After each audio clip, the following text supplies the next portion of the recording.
श्री स्वामी समर्थ. तर हे बघा, तुम्ही बघू शकताय आपल्या आजचं जेवणातला मेनू काय आहे.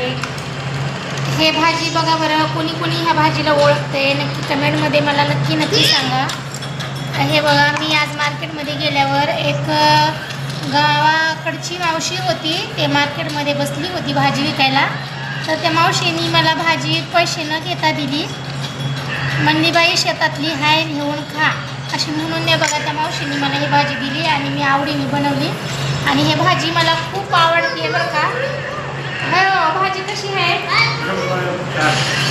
छान आहे ना. मला पण भाजी खूप आवडते. तर बघा, हे आहे भाजी. ह्याला आमच्याकडं म्हणतात मोठा गोळ असं म्हणतात. मोठ्या गोळाची भाजी असं म्हणतात आमच्याकडं. आणि हे बघा मी घेतलं. आणि ह्या शेंगा, ठेसा, भाकरी. बाबूचा खेळ चालू आहे ते बघा. बाबूचं जेवण झालं, ते काय जेवत नाही. तू नाही का? बघा बाबू काय म्हणतो, मी नाही. ओके, नाही तू नाही तर नाही रे बाबा.